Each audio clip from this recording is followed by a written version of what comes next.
All right, question number 1A. It says using a calculator or otherwise calculate the exact value of I, 3.5 multiply by 1 2/3 divide by 1, 4 1/5. All right, so we have a fraction here that we're asked to simplify. 3.5 times 1 2/3 is the numerator, and 4 1/5 is the denominator. The first thing I would do is I would write the same thing but in a different form.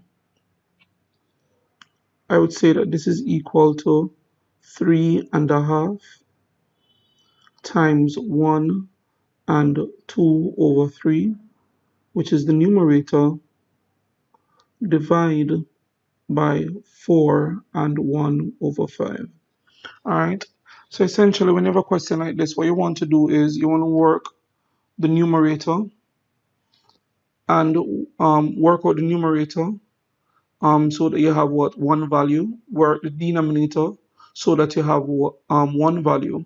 And when you have one value for the numerator, one number for the denominator, you're going to divide the numerator by the denominator.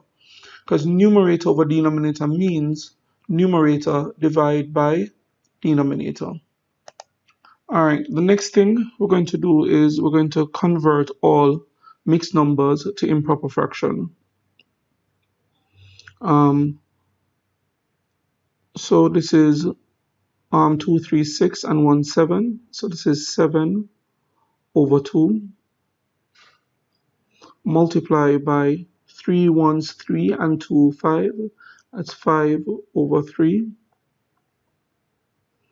divide by 5 4s 20 and 1 21/5. All right. So why do I have the numerator in bracket? The numerator is in bracket indicating that the numerator in bracket is indicating that I must work the numerator first. The numerator in bracket is saying that I must work the numerator first, obtain one value before I divide. When you're dealing with brackets, you do not remove the brackets until you have one value. Now, 7/2 multiplied by 3/5, I'm multiplying fractions. If you're multiplying fractions and nothing can cancel, you multiply the numerator and the denominators. So 7 5s are 35. Divide by 2 3s, we get 6. Now divide by 21/5. Alright, so now we're at the point we're going to divide fractions. How do we divide fractions? When you divide in fractions, you write the first fraction. So now we have what? 35/6. Change the division sign to multiplication and invert. We have 5/21. So again, we're multiplying fractions. When we multiply fractions, what we do is we cancel. Alright, so we're going to divide numerator and denominator by the same number. So 7 into 21 is 3. 7 into 35 is 5. So then I look to see if anything else can cancel. Nothing else can cancel.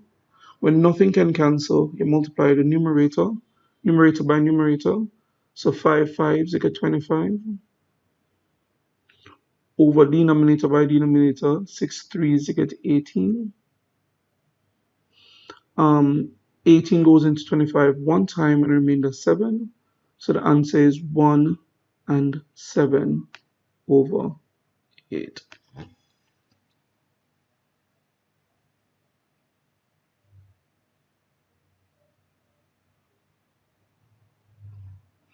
All right.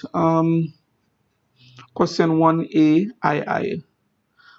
This says 5.47 minus the square root of 0.1014 divided by 1.5.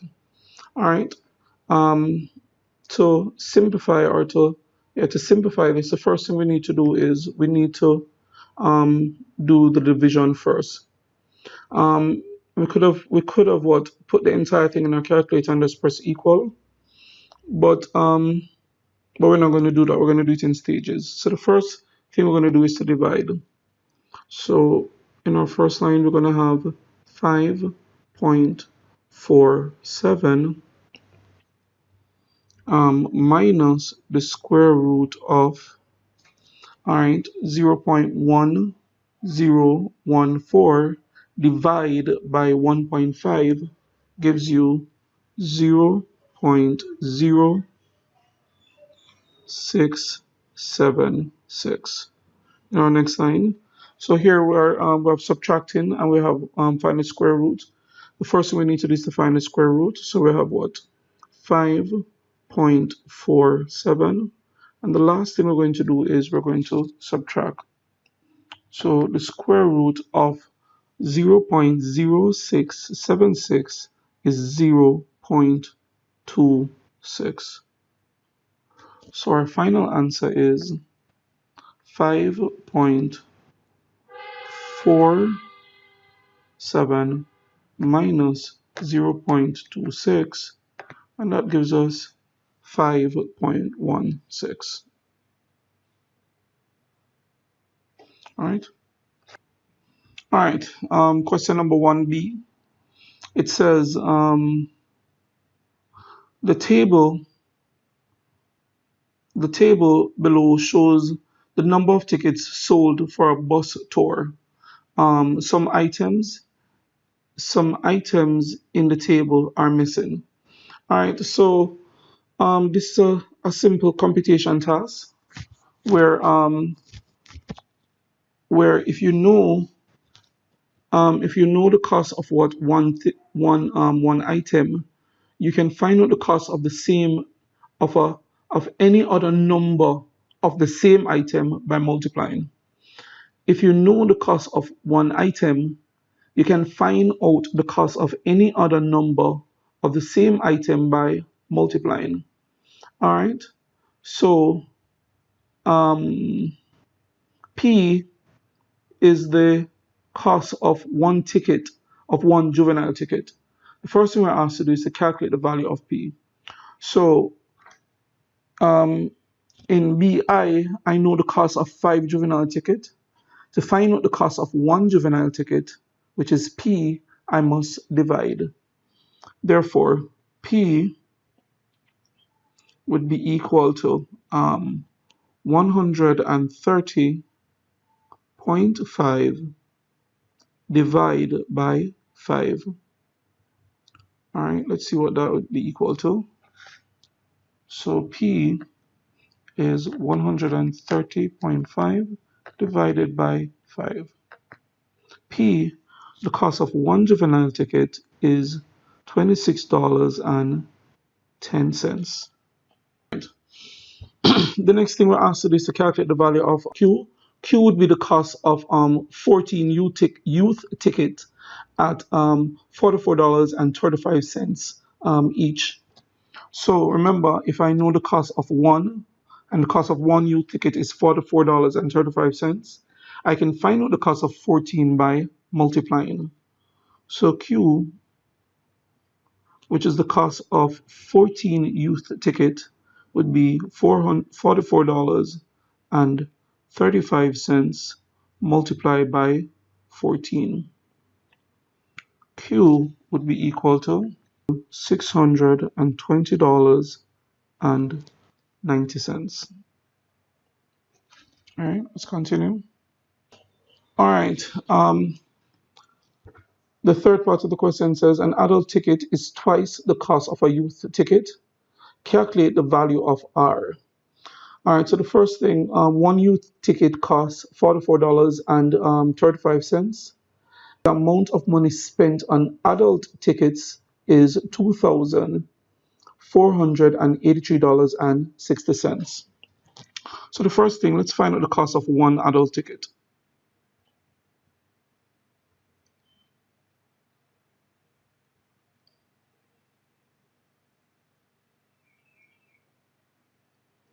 All right, so the cost of one adult ticket is 2 times 44.35. So one adult ticket costs $88.70. One adult ticket costs $88.70.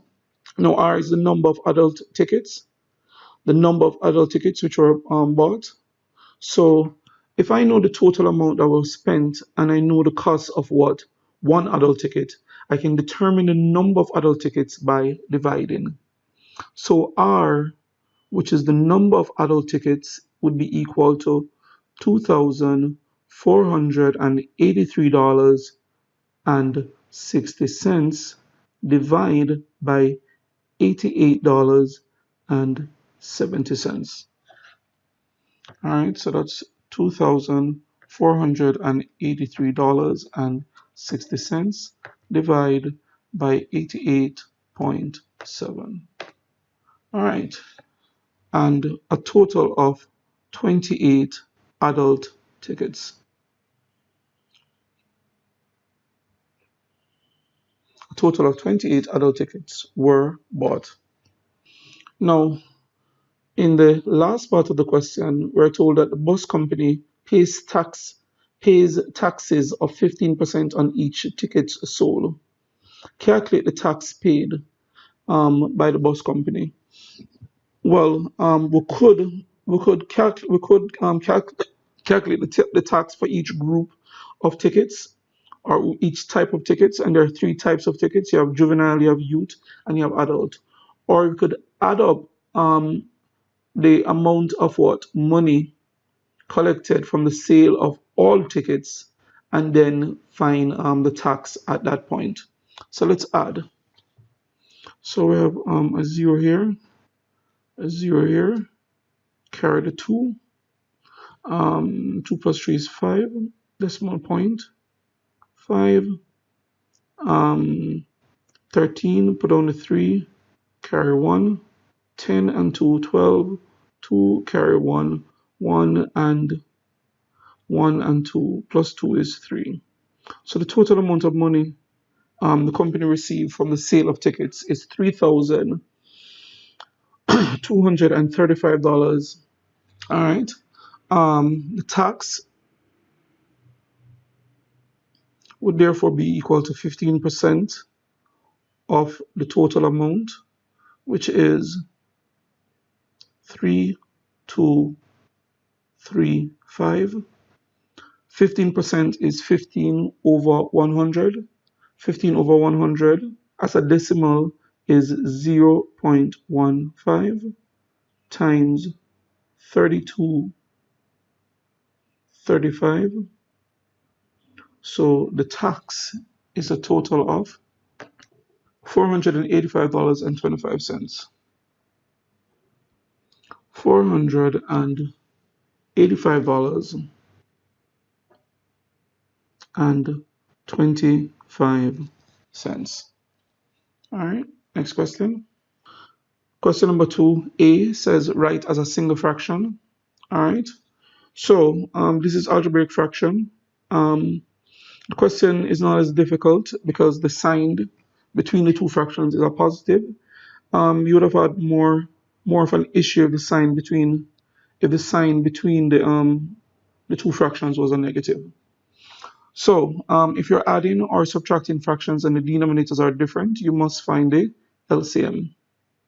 Normally, I would put these in brackets though, and especially if the sign between the two fractions was a negative, the brackets would definitely help to prevent you from making a sign error. If I'm adding or subtracting fractions and the denominators are different, I must find the LCM. So the LCM here is 12. Then I'm going to say 3 into 12 goes 4 times. So that's going to be 4 times the numerator, which is 2x plus 3, plus 4 into 12 is 3. So that's going to be 3 times the numerator, which is x minus 4. All right. The next thing I would do is I would simplify the numerator. And to do that, I'd have to what? First apply distributive law. Distributive law says whatever is in the bracket is multiplied by what is immediately outside the bracket. So 4 2s are 8, so this is 8x plus 4 times 3 is 12 plus 3 times x is 3x minus 3 times 4 is 12. So this is 12 and this is all over 12. Alright, we're simplifying as we go down. So next I'm going to group like terms and I'm simplifying the numerator, so that's 8x plus 3x plus 12 minus 12, and this is all over 12. And the last step, 8x plus 3x is 11x. 12 minus 12 is 0, so it's just 11x over 12. 2b says, write the following statement as an algebraic expression. Write the following statement as an algebraic expression. It says the sum of a number and its multiplicative inverse is 5 times the number. So the sum of a number, I don't know what the number is, so I'm going to call it x. Alright, and sum is what you get when you add. So the sum of a number and its multiplicative inverse. Alright, first of all, x is x over 1. So the inverse of x over 1 is 1 over x. So the multiplicative inverse of x is 1 over x. So the sum of a number and its multiplicative inverse is equal to 5 times the number. The sum of a number and its multiplicative inverse is equal to 5 times the number. Alright, so as you see, there is exactly how I would write it. Question 2c. It says factorize completely. Alright, x squared minus 36. The first thing you have to identify is that x squared minus 36 is the difference of two squares. Now, the difference of two squares means a term square minus some other term square. Alright, so let's see how we factorize the difference of two squares. How we factorize it is this. You just go straight for the answer. You ask yourself what multiplied by itself gives you x squared, and the answer to that is x. So you put an x on both sides. Then you ask yourself what multiplied by itself gives you 36, and that is 6. You put a 6 on both sides, and on one side you put a plus, and the other side you put a minus. Alright, next part of the question. We're asked to factorize a quadratic expression. The quadratic expression is 2x squared plus 5x minus 12. The first thing we're going to do is we're going to find AC. Remember, the quadratic expression is in the form ax squared plus bx plus c. Alright, so here a is the number in front of x squared, b is the number in front of x, and c is the number at the end, which is a constant term. Alright, so let's have a look at track down memory lane. Alright, so let's factorize. The first thing is that we need to find AC. AC would be 2 times C, which is minus 12. So AC would be minus 24. Now, how do we factorize a quadratic expression? To factorize a quadratic expression, essentially, we split the middle term, which is 5x, and then factorize by grouping. But to split the middle term, b is equal to 5. I would need to find two numbers, which when multiplied together would be equal to AC, which is minus 24, and which when added together is equal to 5. Now, if you multiply two numbers and get a negative number, it's because one of the numbers is negative and one of the numbers is positive. So I'm looking for a positive number and a negative number. Now, also additionally, whenever AC is negative, the sign of B is the sign of the larger number. All right, so let's see if we can come up with our numbers. Two numbers that multiply together to give you 24, minus 24, and add together to give you, and when added together, gives you positive 5. So the larger number is positive, and the smaller number is negative. Let's try minus 3 times 8 gives me minus 24, and minus 3 plus 8 is equal to 5. So the two numbers I'm looking for are minus 3 and positive 8. One of the numbers is negative and one is positive, and because B is positive, the larger number 8 is positive. So now I have 2x squared, we're splitting the middle term, minus 3x plus 8x minus 12. Now let's factorize by grouping. For the first two term, the common factor is x, so this x. X into 2x squared is 2x, minus x into 3x is 3. To the right, the 8th of 8 and 12 is 4. 4 into 8x is 2x, and 4 into 12 is minus 3. So then you ask yourself at this stage, what is common to both sides? Common to both sides now is 2x minus 3. So you're going to take out the 2x minus 3. And what goes into the next bracket is x plus 4. All right. So let us factorize our quadratic expression. Let's see if number 2 has a third section. Nope. Yes, it does. A fourth section. This is section D. It says the formula for the volume of a cylinder is given by V is equal to pi r square h. And we're asked to make r the subject of the formula. Not very difficult, actually. So this is pi r square h. All right, what you must remember is that a formula is an equation that shows the relationship between two or more variables. A formula is an equation that shows the relationship between two or more variables. So if it's an equation, it basically follows the rules of an equation. All right, so let us solve this equation for r. When somebody says make r the subject of the formula, essentially what they're asking you to do is to solve the equation for r.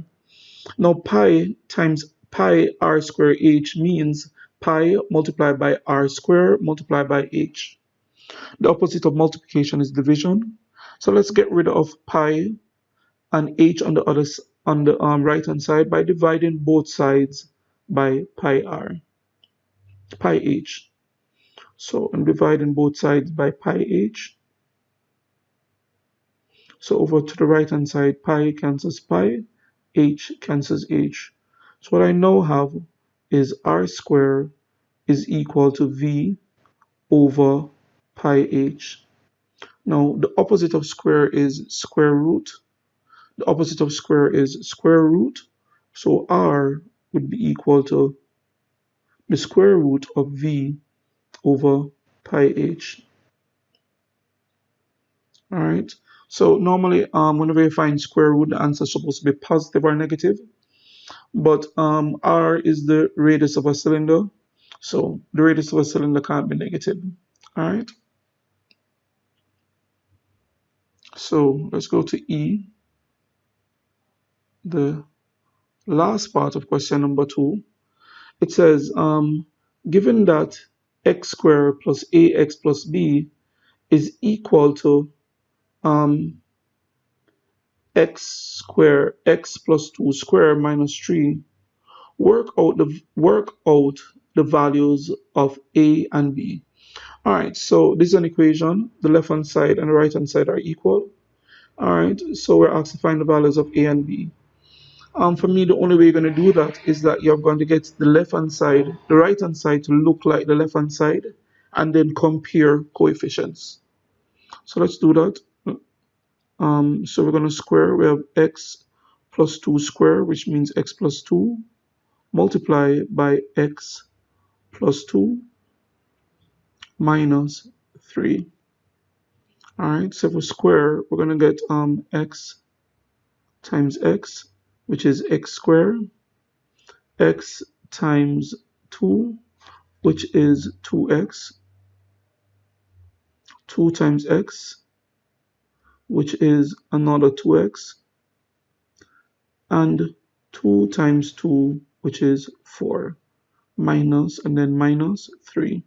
So what we have is x squared, 2x plus 2x is 4x, and 4 minus 3 is 1.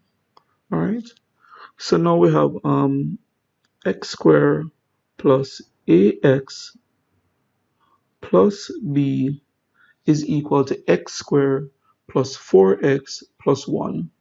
All right, so therefore a, which is the number in front of x on the left, which is the coefficient of x, is equal to 4, which is the coefficient of x on the right, and b, which is the constant on the left, is equal to 1, which is the constant on the right. So a is 4 and b is 1. The next question. It says the incomplete Venn diagram below shows the number of students in a class of 28 who play football and tennis. So the first thing is that in this class there are 28 students. The class is the universal set, and in the class there are 28 students. You are students who play football. U students in the class, F students who play football, T students who play tennis. Additional information about the class is that 12 students play tennis. So tennis over here is 12 students. And 15 students play football. So 15 students play football. 8 students play neither football nor tennis. The students who play neither go out here. And X students play both football and tennis. We're asked to complete the Venn diagram above to represent the information showing the number of students in each section. All right, so let's complete this because we need to show the number of students in each section. Over here would be 12 minus x. So the entire tennis circle is 12, but x play both tennis and football. So if you take out that x out of the 12, what is left is 12 minus x, which are the students who play tennis only. Over here is a similar thing. This is 15 minus x. All right, so by doing that, essentially you have completed the Venn diagram. If you wanted to, you could have removed the 12 and the 15 if you wanted to. All right, I'm guessing you didn't have to, but if you wanted to, you could have removed the 12 and the 15. So there are 4 sections, 1, 2, 3, 4, and each section is now labeled, so we can move on to the second part of the question.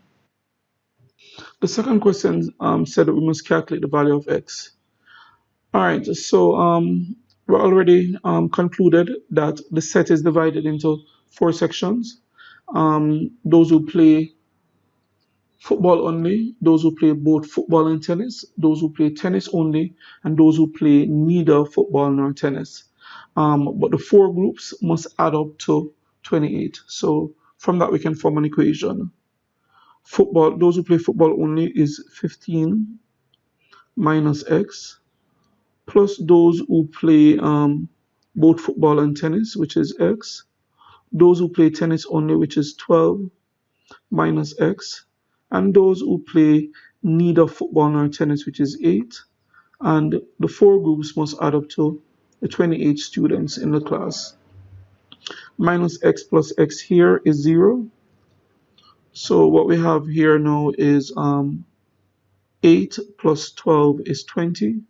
20 plus 15 is 35. So we have 35 minus x would be equal to 28. Alright, so we have 35. Positive 28 comes over and become negative. Negative x goes over and become positive. Therefore, x would be equal to 7. Alright, calculate the value of x. X is 7. Alright, let's have a look at question number 4. Question number 4 is on functions and relation. And this is how we start out. Given that f of x is equal to 4x minus 7 and g of x is equal to 3x plus 1 over 2, determine the value of I, g of 0 plus g of 5. Alright, so first of all, we have g of x already. So let's just go straight for the answer. G of 0 is saying to you that in G, wherever you see x, take out x and put 0. So this is 3 times 0 plus 1 over 2. That's G of 0 plus G of 5. In G, wherever you see x, take out x and put 5. So this is 3 times 5 plus 1 over 2. 3 times 0 is 0. Plus 1, 1 over 2. So it's 1/2 plus 3, 5, 15 plus 1 is 16 over 2. So the answer here is 17 over 2. And if I want, that is 8 and 1/2.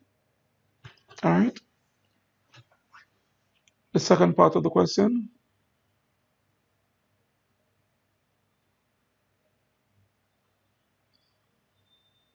Second part of the question, we're asked to find g of f of 5. Sorry, f of g of 5. If someone asks to find f of g of 5, the first thing I would find is g of 5. Now, g of 5, in g, wherever I see x, I should take out x and put 5. We actually did find that already, and I think we find that in the previous exam, the previous section. But so g of 5 is actually 8, but if you want, we can work it out again. So it's 3 times 5 plus 1 over 2. This is 15 plus 1 over 2. 15 plus 1 is 16. 16 divided by 2 is 8. So g of 5 is 8. Now, therefore, f of g of 5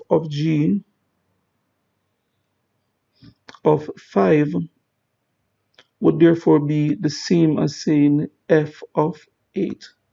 Alright, why? Because g of 5 is 8. Now, therefore, to find f of g of 5, I would simply just find f of 8, because f of g of 5 is equal to f of 8. F of 8, to find f of 8 in f, wherever I see x, take out x and put 8.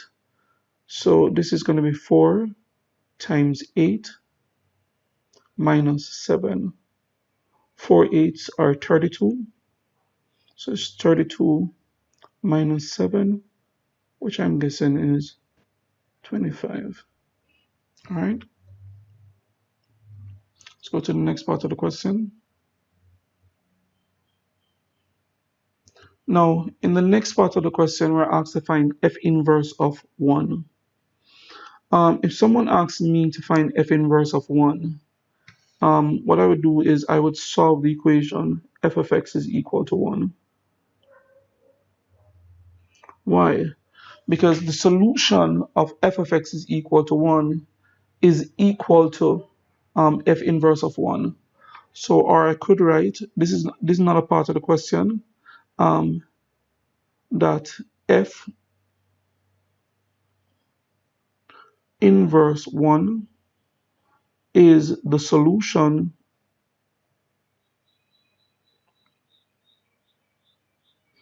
of the equation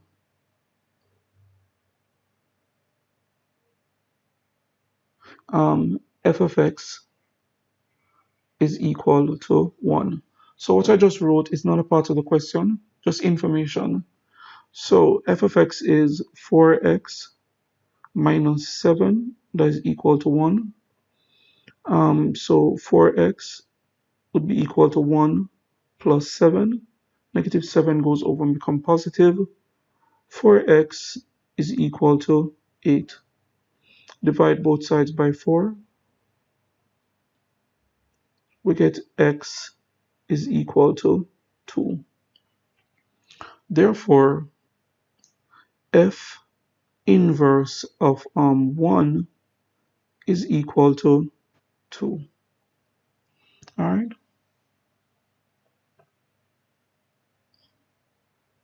All right. So the B part of the question is coordinate geometry. So let's get to the B part of the question.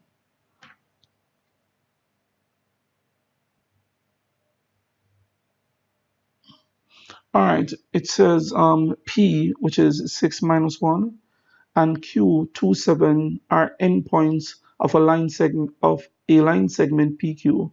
Right. To ask to determine the gradient of PQ. All right.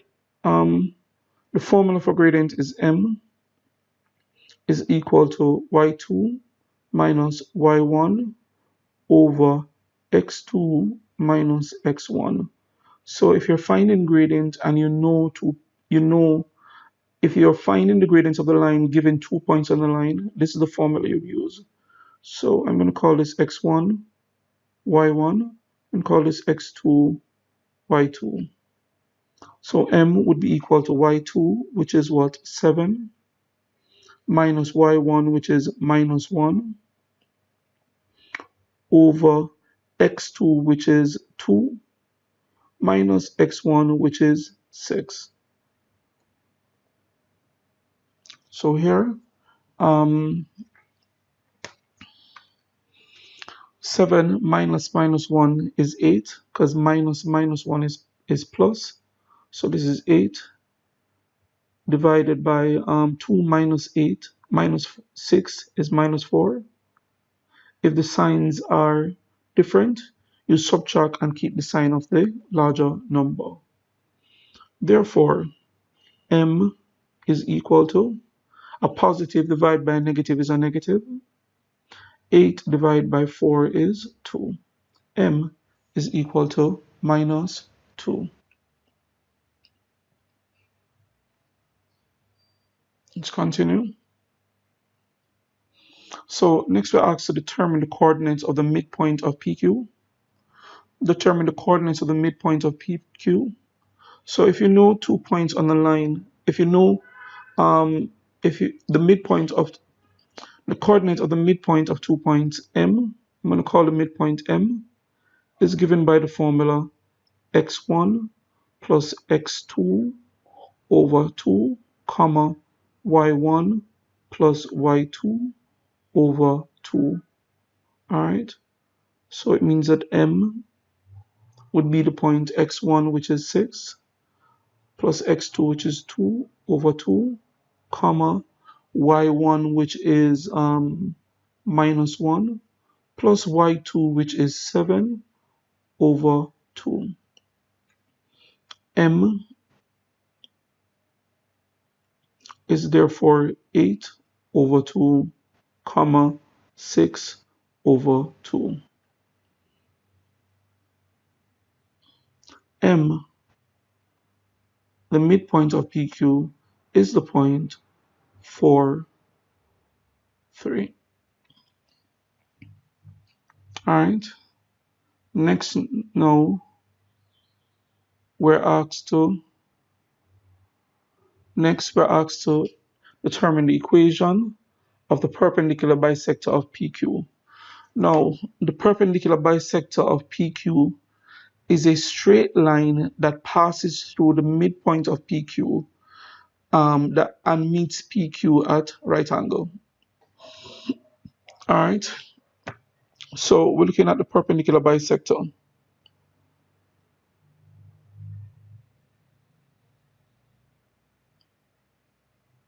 So we're looking at the equation of the perpendicular bisector.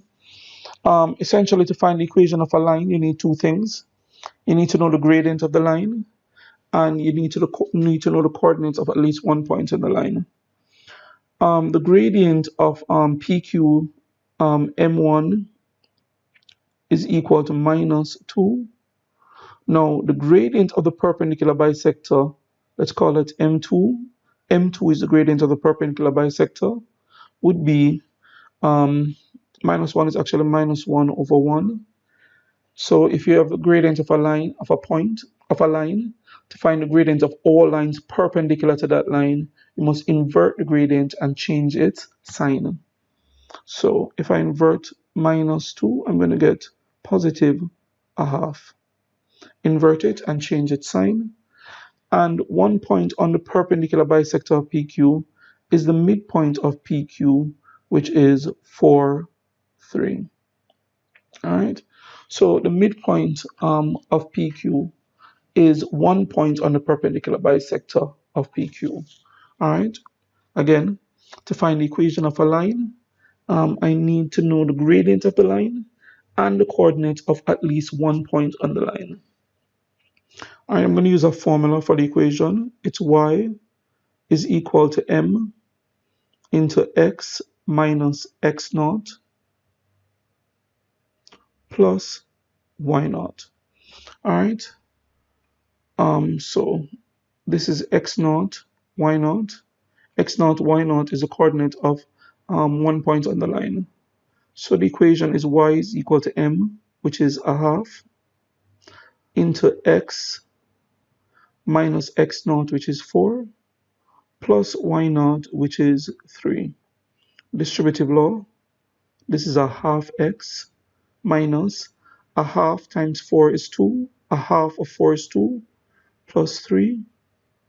So this is 1/2 x plus 1. Therefore, the equation of the perpendicular bisector of PQ is y is equal to 1/2 x plus 1.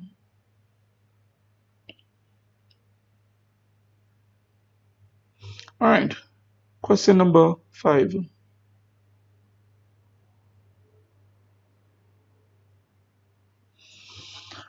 Question number 5, we're told that triangle PQR, triangle PQR, and triangles STR are similar triangles. Complete the following statements. In the diagram above, the corresponding angles of PQR and triangle STR are equal. All right. If two shapes are similar, corresponding angles of the two shapes are equal. Corresponding angles would be like T and Q. Those two angles would be equal. P and what? S. Those are corresponding angles. And corresponding angles of similar shape are equal. So they're equal. And they of the corresponding sides are the same. It should be the ratio and the ratio. And the ratio of their corresponding sides are the same. All right, so let's report some of that. Now, it says in the diagram above, not drawn to scale, RS is 15 centimeters. So RS is 15 centimeters.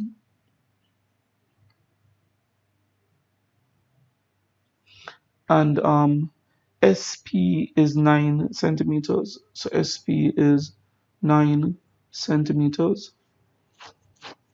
And ST is 12 centimeters. We're asked to determine the length of PQ. All right, to do this, what we're going to do is going to use what we said earlier. Alright, use the statement which says that the ratio of their corresponding sides are the same. Alright, so we're given RS and ST. So the one I don't know, I'm gonna PQ, I'm gonna call S, or just leave it as PQ. So PQ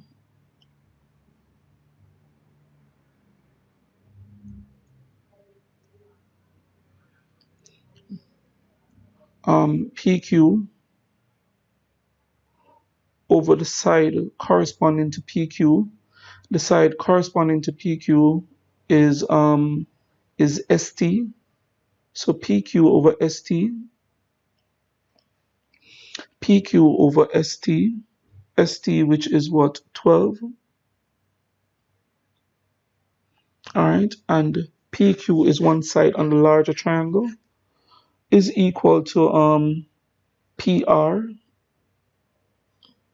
PR which is 9 is equal to PR which is 9 plus 15 is what, 24, is equal to 24 which is PR over the side corresponding to PR which is SR which is 15. Alright, so this should help us easily to find PQ.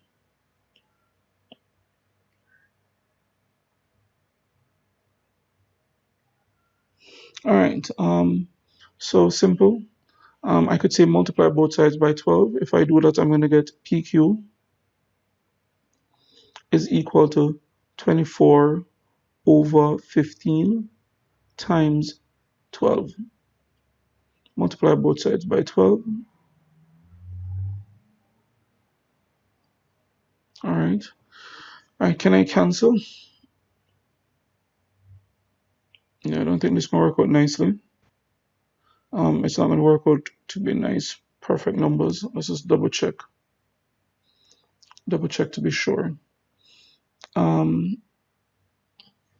So we have PQ, which we don't know, over 12, which is over ST, which is 12, which is the corresponding side, is equal to PR, which is 24.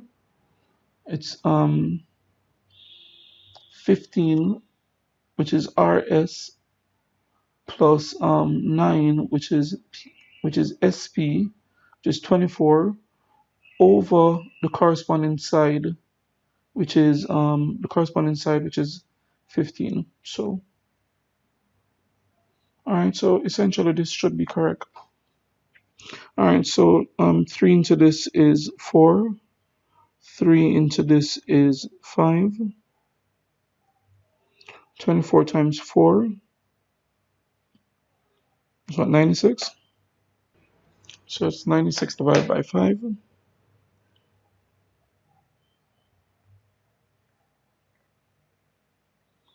So therefore, PQ is actually equal to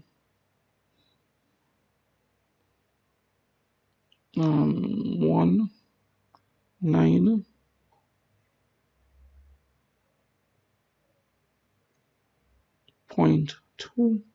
and that is centimeters. So I got 19.2 centimeters. All right, this question is transformation. It says the graph below shows DEF, shows triangle DEF. So this is triangle DEF, and its image D prime, E prime, F prime. So this is the image after a transformation. State the coordinates of E. All right, that shouldn't be difficult. We're asked to state the coordinates of E. So E is here. The vertical coordinate, this is 1, so this is 2, 3, and this is 4. The vertical coordinate is 4. And the horizontal coordinate would be 2. So E is the point 4, 2.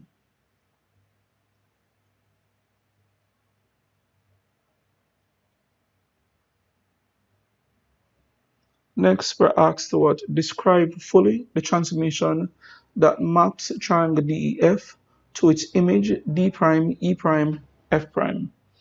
All right. You should be able to just by observation determine that this is a anticlockwise rotation of 90 degrees about the origin. All right. Here are some clues.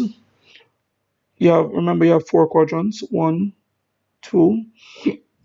So if you rotate something through 90 degrees and it was entirely in one quadrant, it would go into the next quadrant. That's 1. In a 90-degree rotation, vertical lines become horizontal. So DE, which is vertical, became horizontal D prime F prime, and DE, which is horizontal, became vertical D prime E prime, and DF, which was vertical, became horizontal D prime F prime. So it's a 90 degrees rotation, and the direction is anticlockwise. So if I'm going to describe the transformation fully, I'm going to say the transformation, describe fully the transformation. I'm going to say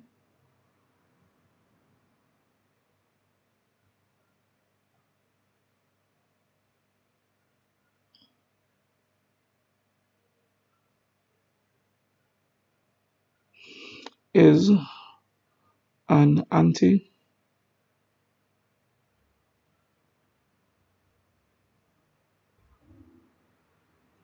anticlockwise rotation of 90 degrees about the origin. All right, so if you're given a rotation, if you're describing a rotation, you have to give the direction of rotation, the angle of rotation, and the center of rotation. So there are 3 things. All right. So if I wanted to, I probably could have done something like this. All right. And this would be the angle of rotation here, which is 90 degrees. All right. And the origin here would be the center of rotation. All right. It says on the grid above, draw a triangle D double prime, E double prime, F double prime. The reflection of D prime, E prime, F prime in the x-axis. All right. So the last thing, hopefully the last thing we're being asked to do is we're being asked to reflect D prime. So D prime, which is over here, D prime, F prime, E prime, D prime, E prime, F prime. We're asked to reflect it in the x-axis. So the x-axis is my mirror line. The x-axis is my mirror line. Now, in a reflection, the object and the image are the same distance from the mirror line, are the same perpendicular distance from the mirror line on either sides of the mirror line. So D is 1 unit from the mirror line. So the image of D would be the same distance from the mirror line, but on opposite sides of the mirror line. So this is the image of D prime. This is D. This is D double prime. This will be image of F prime. So this would be F double prime. E is a total of what? 1, 2, 3, 4. E is 4 units from the mirror line. So the image would be 1, 2, 3, 4. The same distance from the mirror line, but on the opposite side of the mirror line. All right. So that would be the image of E prime. So this would be E double prime. All right. All right. So once you have reflected all the points, once you know the image of all the vertices, We can then connect the vertices with straight lines. You must use a ruler. I mean, I'm drawing it by freehand, but when you are doing it, you must use a ruler. All right. So that would be the image of D prime, E prime, F prime after a reflection in the x-axis as the mirror line.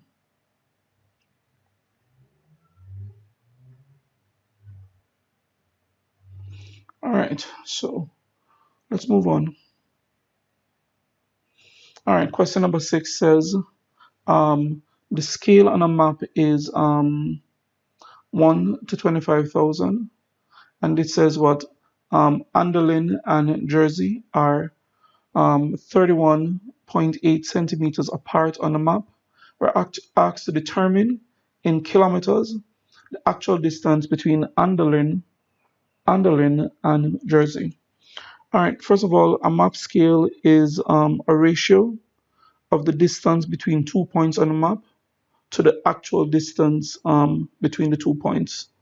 So the map scale, so I have what? Map to actual.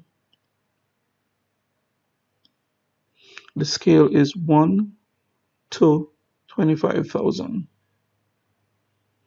So 1 unit of distance on the map is actually 25,000 of the same units on the ground. That's what this is saying.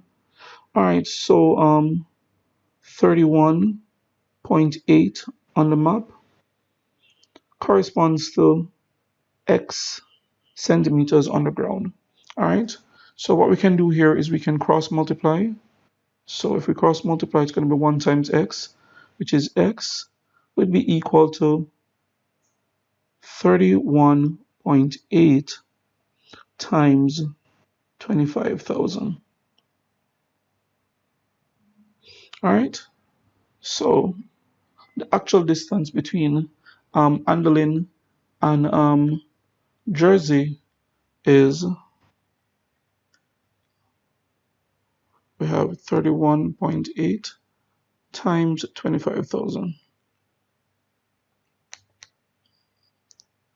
All right, so that distance is 795,000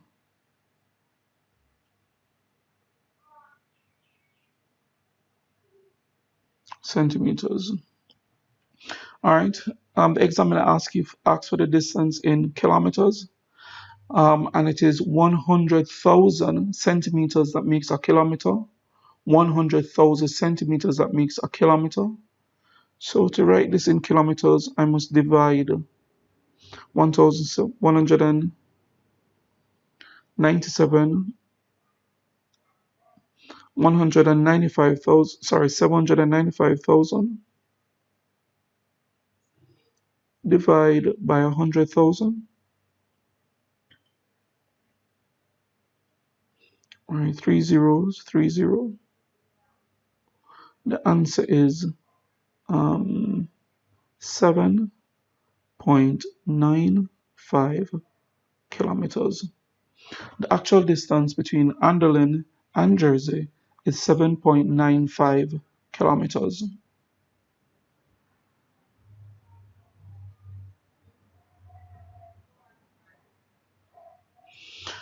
All right, it says the actual distance between Clifton and Jamestown is 2.75 kilometers. How many units apart are they on the map? All right, so on the map I have what? 1. The map scale is 1 to 25,000. The 1 is distance on the map, 25,000 is actual distance. So I'm going to have x, I need the distance on the map. I'm going to write my 2.75 kilometers is actually 275,000 centimeters. All right, so I'm converting my the actual distance in kilometers to centimeters. I'm going to cross multiply. This is 25,000x is equal to 275,000 centimeters. Divide both sides by 25,000.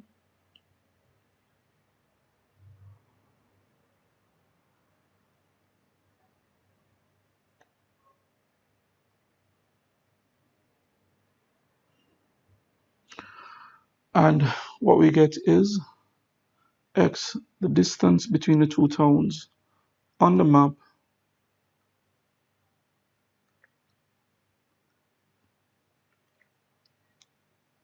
is equal to 11 centimeters. The distance between the two towns on the map is 11 centimeters, while the actual distance between the 2 points or the 2 towns is 2.75 kilometers. All right, let's go to the B part of the question. It says the diagram below shows a square ABCD drawn inside a circle. The vertices of the square lie on the circumference of the circle, so that makes it a cyclic quadrilateral. The length of the sides of the square are 11 centimeters. So the length here is 11 centimeters and the length here is 11 centimeters. The length of the sides of the square are 11 centimeters. So 11 centimeters, 11 centimeters. It's a square. This angle is what is 90 degrees.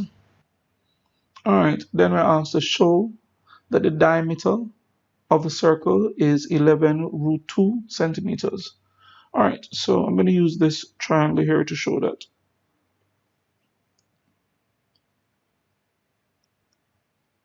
I'm going to use this triangle here to show that. All right, now the diameter here is D. All right, and the diameter is the hypotenuse of the diameter is the hypotenuse of the shaded triangle. All right, so show that the diameter of the circle is 11 root 2 centimeter. All right, according to Pythagoras Theorem, the hypotenuse square, which is d squared, is equal to the sum of the square of the other two sides. So this is 11 squared plus 11 squared. So d squared would be equal to 2 times 11 squared. The opposite of square would be square root. So d would be equal to the square root of 2 times 11 squared.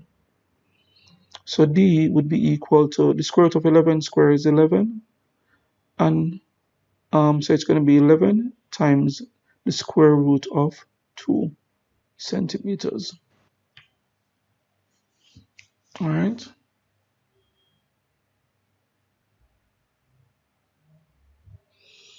It says write your answer correct to 2 decimal places. So here we're going to write our answer correct to 2 decimal places. We need the area of the circle. So earlier, first of all, we're told by the examiner, and we see it first, and we show it by calculation. The diameter is equal to 11 root 2. It means therefore, now the area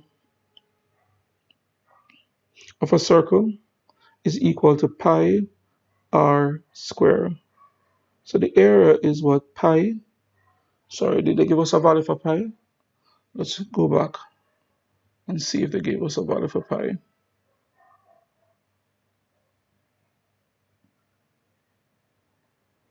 Nope, they didn't give us a value for pi, so we're going to use our own.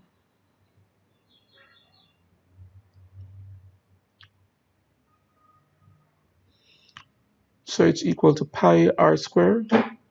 All right, so pi, let's use 3.14.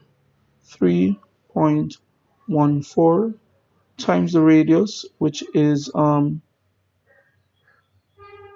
11 root 2 over 2 times 11 root 2 over 2. Remember, the radius is the diameter divided by 2, and the diameter is 11 root 2. All right. So what we have here is 3.14 times 11 times 11 is 11 square. Root 2 times root 2 is 2, and this is over 4. Therefore, the area is equal to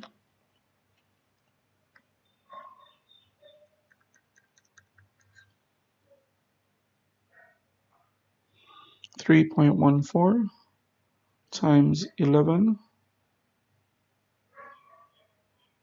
times 11 times 2, and then we divide by 4. The area is 189.97, and this is centimeters square to two decimal places.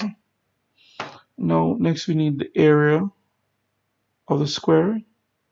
Remember, the length of the side of the square is the length of the side of the square. The length of the side of the square is 11. So the area of the square would be length times length, which is 11 times 11. So that is 121 centimeters square.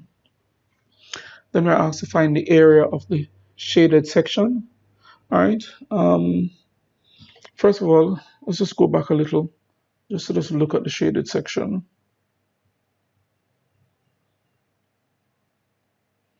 Let's go back a little to just look at the shaded section.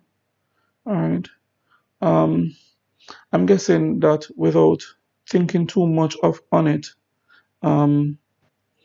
somebody should easily be able to see that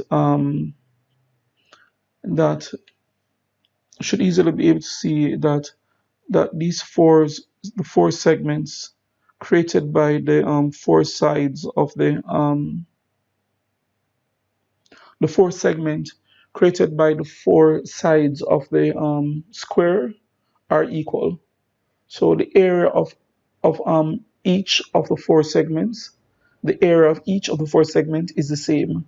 The area of each of the four segments created by the four sides of the square are the same. So if I take away the area of the square from the area of the circle, what will be left is the area of the four shaded segments in my diagram here. So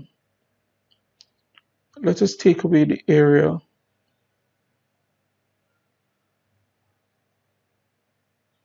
We're trying to find the area of the shaded segment. All right, so if I take away, so the area of the shaded,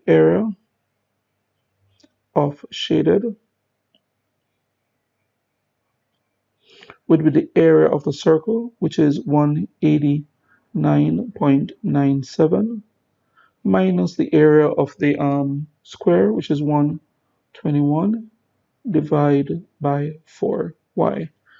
Why? Because it's 4 of them. But what we want is just the area of one, which is shaded. Four segments of equal area, but I just want the area of one. All right, so let's subtract. So what we get is 68.97 divided by 4. The area of the shaded segment would be equal to 17.24 centimeters square to 2 decimal places.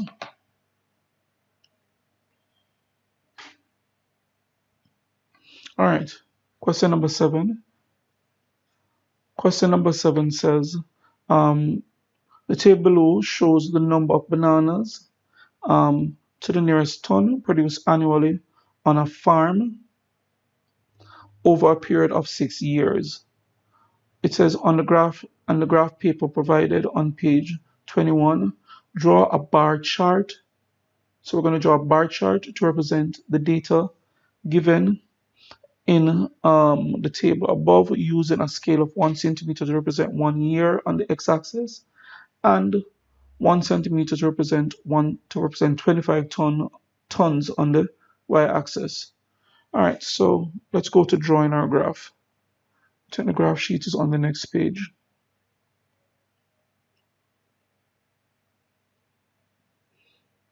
All right, I sort of already preset the input, put in the information. All right, so let's draw a vertical axis. Again, I'm using freehand, but you guys should use a ruler.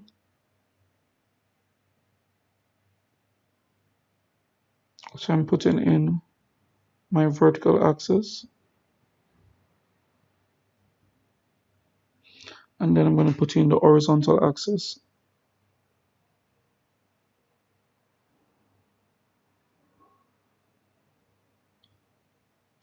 All right, down here is years.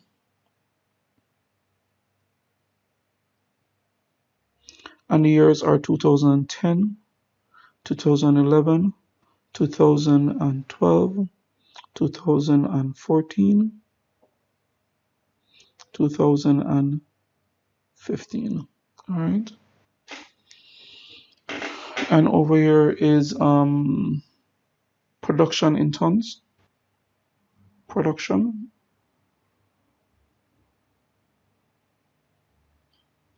in tons. And we have 25, 50, it's 1 centimeters to 25 tons. And then 75, 100, 125, 150. So every centimeter the number goes up by 25.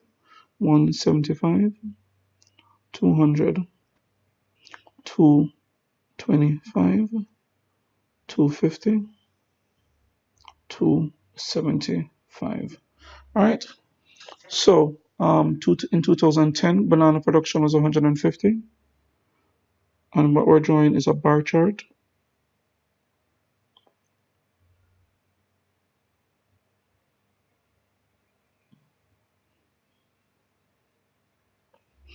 All right, in 2011, banana production was 275 tons.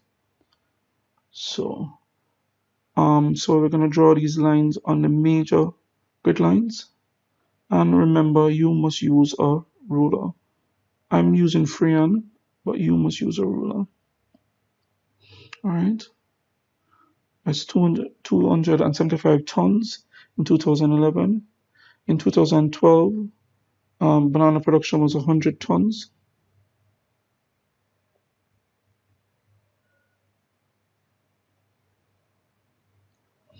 In 2014, it's 100.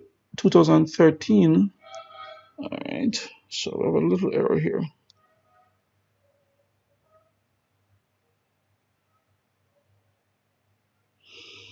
So this should be 13, 14, 15. In 2013, banana production was 40 tons. So here, this is a centimeter. Every centimeter in your graph sheet is divided into 5. All right, but 1 centimeter represents 25 tons.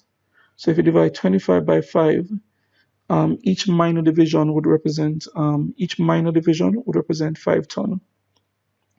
If you divide 25 by 5, each minor division would represent 5 tons. So if we start from 25, the next one will be 30, then 35, and then right here would be 40. All right. So that's where 40 tons would be. All right, let's erase this. So 40 tons is here.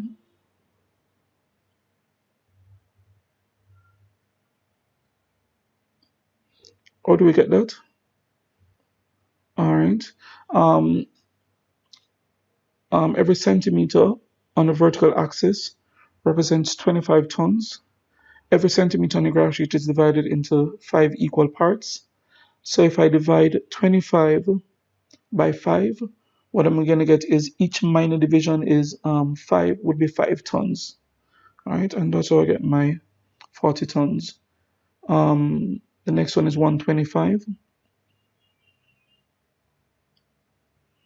2014, banana production was 125 tons. That one is easy to find.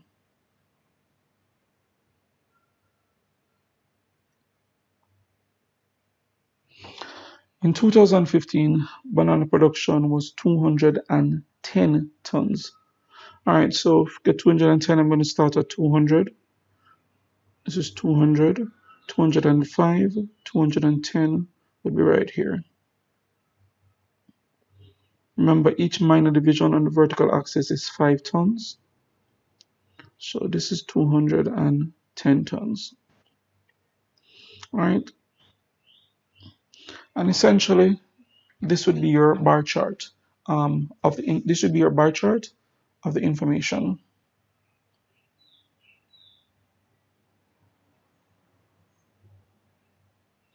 All right, so let's go back to the rest of the question. It says, determine the range of banana production between 2010 and 2015. Well, the range would be the highest value minus the lowest value. So the range would be the highest banana production, which is 275 tons,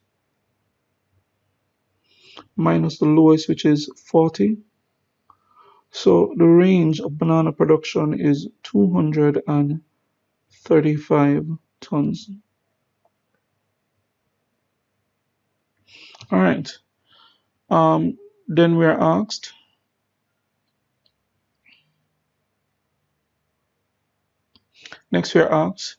during which year was there the greatest production of bananas?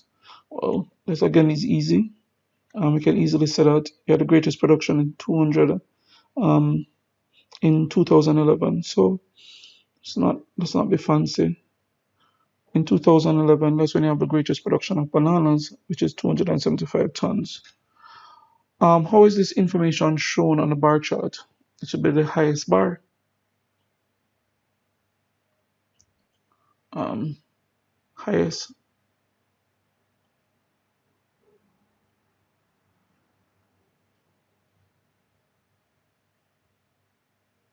Highest bar.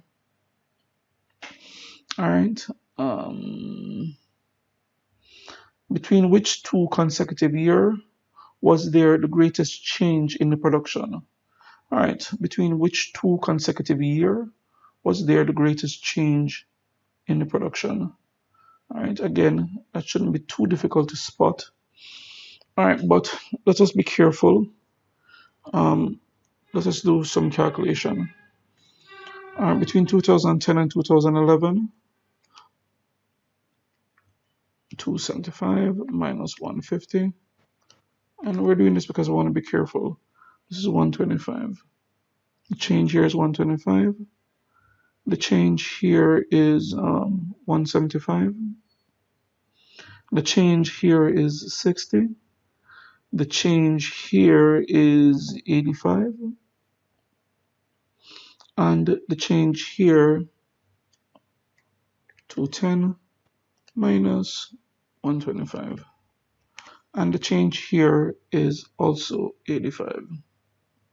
So, between which 2 years did you have the greatest change? Is that the question? Let's find out.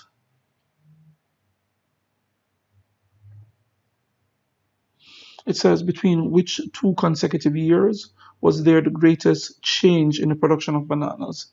So that would be between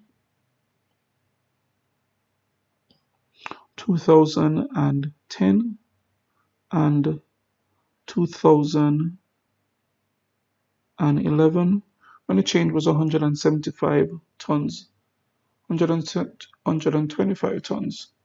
Let's go back just to be double sure. 125 tons. The change is 100. Oh, good thing we went back. It's not 2010, it's 2011, 2012. So it's 2000. It should be 2011, between 2011 and 2012, where the change was 175 tons. How is this information shown on the bar chart? Well, let's go to the bar chart and find out. So the question was asked, how is the greatest change shown on the bar chart? I'm guessing that would be this drop here. The greatest change in production would be between 2011 and 2012. How is that change shown on the bar chart? It's shown as a what? As a great what? Drop. It's shown by the difference of the height of the It's shown by the difference of the height of the bars. So let's go back and write that.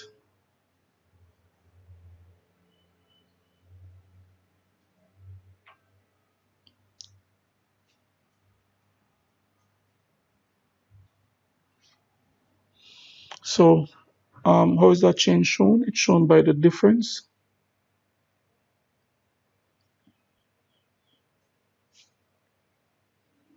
in the height of the bars. So the height of the bars show production. The difference in the height would show the change in the production.